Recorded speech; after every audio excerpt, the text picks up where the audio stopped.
የንጽህና ዘመን መልካምና ክፉን ያለማወቅ ዘመን ነው። መንፈሳዊ ሞት ማለት ከእግዚአብሔር መለየት ማለት ነው። መልካሙን አድርግ ክፉን ግን አታድርግ። ያንን ደግሞ የሚለይለት ሕሊናው ነው ማለት ነው። የሰው ልጅ መልካም ማድረግ አልቻለም ከውድቀት በኋላ ማለት ነው። ስለዚህ ሰው ምድርን በአግባቡ እንዲያስተዳድር ኃላፊነት ተሰጥቶታል። ከእስራኤል ሕዝብ ጋር አሮጌውን ቃል ኪዳን የገባበትን ዘመን ያሳየናል ማለት ነው። ብሉይ ኪዳን ማለት የመጀመሪያው ኪዳን ማለት ነው። የመጀመሪያ ኪዳን ያደረገው ደግሞ ከአይሁድ ጋር ነው።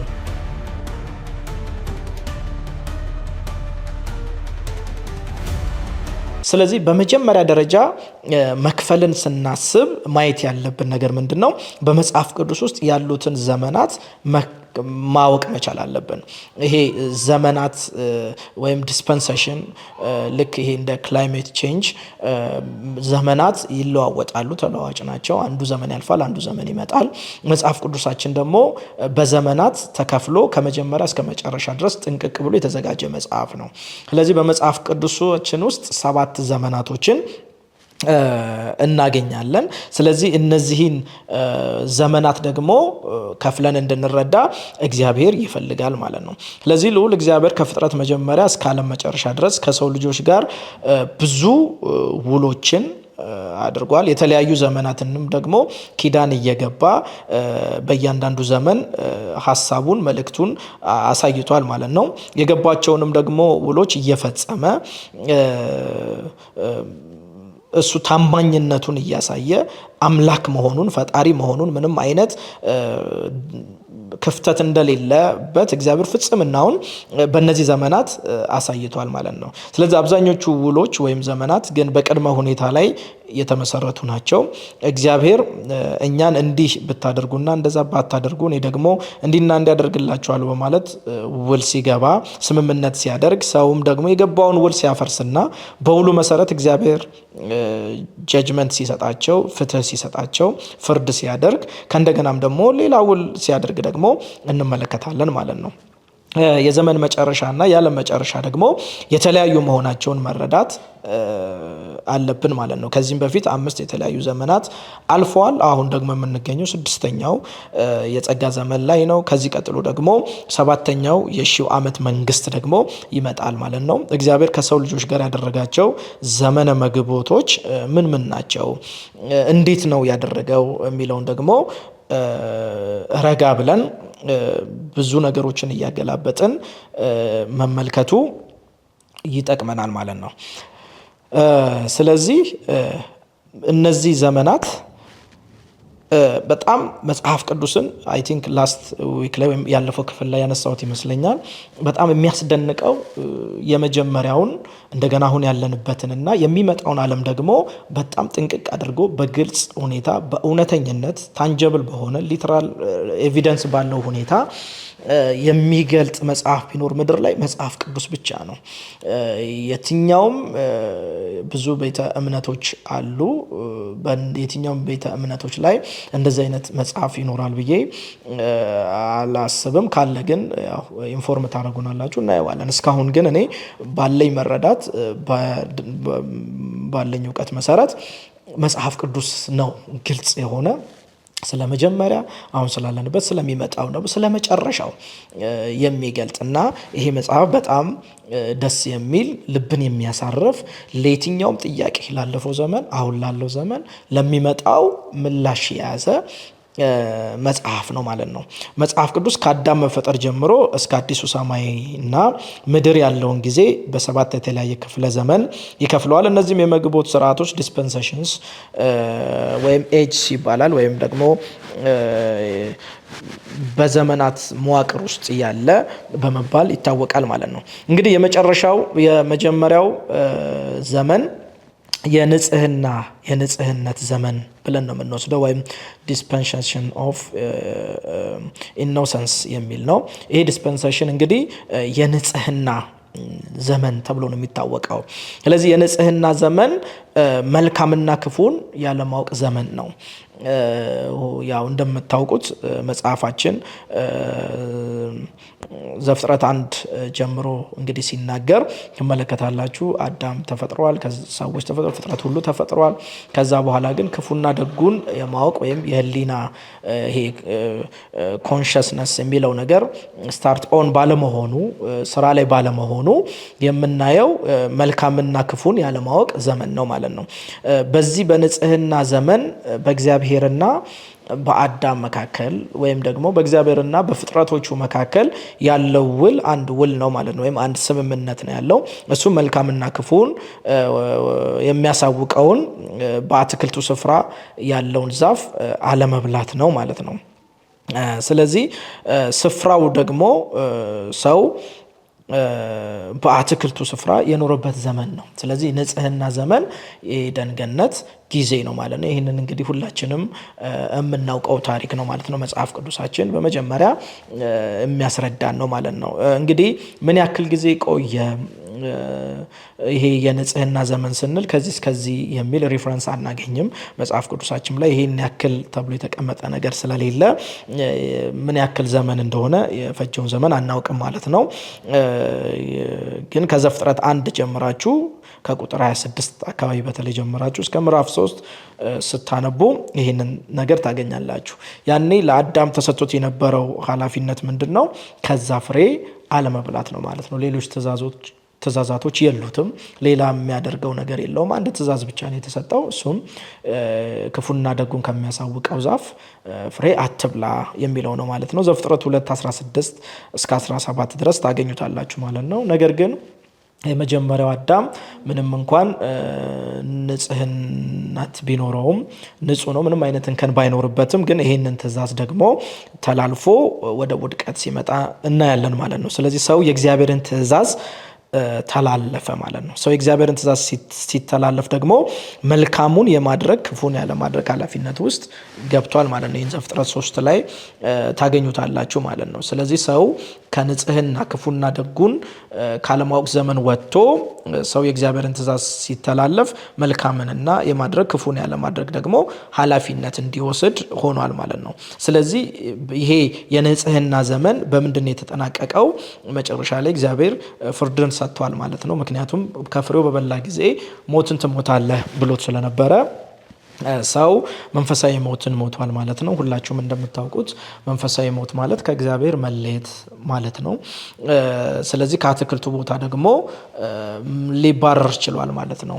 ይሄ ደግሞ እርግማንን አምጥቷል ማለት ነው። ከእግዚአብሔር መለየትን አምጥቷል ማለት ነው። ከኤደን ጋርደን ከአትክልቱ ስፍራ መውጣት የሚለውን አምጥቷል ማለት ነው። ግን የተላለፈው እንዳትተላለፍ የተባለውን ከፍሬው መብላት ነው ማለት ነው። ስለዚህ ይህንን መንፈሳዊ ሞት ከሞተ በኋላ እንግዲህ ህሊና የሚባለው ነገር ዛሬ ብዙዎቻችን ህሊና የለውም ወይ ህሊና የለህም ወይ ብለን ለህሊና ትልቅ ቦታ ነው የምንሰጠው። በእርግጥ ህሊና ምንድን ነው የሚለው ነገር በሌላ ጊዜ የምንነጋገርበት ይሆናል። እንደዚሁም ደግሞ እዚህ ፕላትፎርም ላይ የምናነሳው ዋና ዋና ሀሳቦችን ነው። ኢንዲቴል ኢንዲፕ ገብቶ በጥልቀት ማጥናት መማር የምትፈልጉ ደግሞ ኮንታክት ብታደርጉን በጣም ብዙ ትምህርቶችን መውሰድ ማግኘት ትችላላችሁ ማለት ነው። እንደዚሁም የመጽሐፍ ቅዱስን የት ሄጄ ልማር፣ የት ነው መማር ያለብኝ፣ እንደው በማር ደስ ይለኛል እንደምትሉ አውቃለሁ። ብዙዎቻችሁ ኮንታክት አድርጉን። ከዛ የህሊና ዘመን ዲስፐንሴሽን ኦፍ ኮንሽስነስ የሚለው ከንጽህና ዘመን ተከትሎ መጥቷል ማለት ነው። ስለዚህ ይሄ ደግሞ የህሊና ዘመን ሁለተኛው ዘመን ነው። መልካሙንና ክፉን የማወቅ ዘመን ነው ማለት ነው። ዘፍጥረት 4 ላይ ጀምራችሁ እስከ ምዕራፍ 8 ድረስ ስታጠኑ ታገኙታላችሁ ማለት ነው። የፈጀው ዘመን በቁጥር ማስቀመጥ ባንችልም ከአዳም ጀምሮ ወይም ደግሞ ከአዳም ውድቀት ከወደቀው አዳም ጊዜ ጀምሮ እስከ ኖህ ድረስ ቆይቷል ማለት ነው። እንግዲህ ኃላፊነቱ ምንድነው የነበረው? ደግሞ በህሊና ዘመን የሰው ልጅ መልካሙን የማድረግ ክፉን ደግሞ ያለማድረግ ኃላፊነት ነው ማለት ነው። እንደምታውቁት ህሊና የመልካምና ክፉን የምንለይበት ማንነት ነው። ስለዚህ መልካሙን አድርግ ክፉን ግን አታድርግ፣ ያንን ደግሞ የሚለይለት ህሊናው ነው ማለት ነው። ህሊናውን ከየት አገኘው? ከዛ ከበላው ፍሬን ያገኘው ማለት ነው። ነገር ግን ሰው መልካሙን ማድረግ ሳይሆን መቀጠል የቻለው እንግዲህ ወደ ምዕራፍ 4 ቁጥር 1 ጀምሮ የቃይንን እና የአቤልን ታሪክ ታገኛላችሁ። ስለዚህ ቃይን አቤልን ገደለ የሚል ነገር ታገኛላችሁ። ስለዚህ ደግሞ መልካም ነገር አይደለም፣ ክፉ ነገር መሆን ጀምረዋል ማለት ነው። ስለዚህ የሰው ክፋት በምድር ላይ እየበዛ ስጋ የለበሰ ሁሉ ደግሞ አካሄዱ በእግዚአብሔር ፊት እየተበላሸ ከእግዚአብሔር እየራቀ መምጣቱን ዘፍጥረት 6 ላይ ታገኛላችሁ ማለት ነው። እንግዲህ የዘፍጥረት መጽሐፍ ያው የመጀመሪያው የፍጥረት ሁሉ ነገር የተፈጠረበት እኛንም ጨምሮ ማለት ነው ክፍል የሚያስረዳ ነው። በጣም ኢንተረስቲንግ የሆነ በጣም ደስ የሚል መጽሐፍን የዘፍጥረት መጽሐፍ እና እዛ ላይ ትክክለኛውን ነገር እናገኛለን ማለት ነው። ይሄ ደግሞ ምን አይነት ፍርድን ይዞ መጣ? የጥፋት ውሃን ይዞ መጥቷል ማለት ነው። ስለዚህ ህሊና ወደ ፈጣሪ ጋር ሊያደርሰን አልቻለም። መልካም መስራት፣ መልካም ማድረግ ከፈጣሪ ጋር ሊያገናኘን አልቻለም። ምክንያቱም መልካም ማድረጉ ሳይሆን ያላገናኘን የሰው ልጅ መልካም ማድረግ አልቻለም ከውድቀት በኋላ ማለት ነው። ስለዚህ ይሄ ምን ነገር አምጥቷል ማለት ነው? የጥፋትን ውሃ አምጥቷል ማለት ነው። ዘፍጥረት 7 ላይ ታገኛላችሁ። እንደዚሁም እስከ ምዕራፍ 12 ድረስ ስታጠኑ ይሄንን እያገኛችሁ ትመጣላችሁ። ሌላው ሶስተኛው ዘመን ነው የሚቀጥለው ማለት ነው። ይሄ ደግሞ ሶስተኛው ዘመን የሰው መንግስት ዘመን ተብሎ ነው እንግዲህ የሚታወቀው። ዲስፐንሴሽን ኦፍ ሂውማን ገቨርንመንት ነው የሚባለው። እንግዲህ እግዚአብሔር ለሰው ልጅ መንግስቱን እንዲመሰርት ተፈጥሮን ራን እንዲያደርግ የእግዚአብሔርን ፈቃድ ሀሳብ በምድር ላይ እንዲያስተዳድር እድልና ዘመን ሰጥቶት ነበር ማለት ነው። ስለዚህ ሰው ምድርን በአግባቡ እንዲያስተዳድር ኃላፊነት ተሰጥቶታል። ዘፍጥረት 9 ላይ ይህንን ታሪክ እናገኛለን። የመጀመሪያው እንግዲህ የሰው ዓለም መንግስት ተመስርቷል። በኋላም ደግሞ ያው ናምሩድ በጣም የታወቀ ነው በሁላችን ውስጥ። ናምሩድና ግዛቱ እንግዲህ ስማችንን እናስጠራ፣ ታወር እንስራ የሚሉ ነገሮችን እያነሳ የሰው አገዛዝ በዚህ የበረታ መጥቷል ማለት ነው። ይሄ የሰው አገዛዝ ወይም የሰው መንግስት ዘመን እንግዲህ ከኖህ ጀምሮ እስከ አብርሃም ድረስ የቆየ ነው ማለት ነው። ኃላፊነቱ ምን ነበር? በዚህ በሰው መንግስት ዘመን ስንል ደግሞ ሰው ለእግዚአብሔር ምድርን እንዲያስተዳድር ስልጣን ሰጥቶት እንደነበረ ነው። እንግዲህ ያንን ኃላፊነት ደግሞ ምን በማድረግ ተወጣው ስንል የሰው ልጅ እግዚአብሔርን በዚህ ሊያስደስት ሊያከብር ወይም እንደ እግዚአብሔር ፈቃድ ሊሆን አለመቻሉን ነው የሚያሳየን መጽሐፉ። ስለዚህ ኖህ ራሱን መግዛት እንዳቃተው እናያለን። ዘፍጥረት 9 ላይ ያው የወይን ጠጁን በተጎነጨ ጊዜ እንዴት እንደሆነ ክፍሉ ላይ ታገኛላችሁ ማለት ነው። ሰዎች ደግሞ አንድ ላይ በመሆን የአመፅ ምክር መክረዋል። ስማቸውንም በምድር ላይ ለማስጠራት የሚሆን ከተማን፣ ግንብን መስራት የጀመሩበት ታሪክ እንዳለ እንግዲህ መጽሐፋችን ያሳያል ማለት ነው።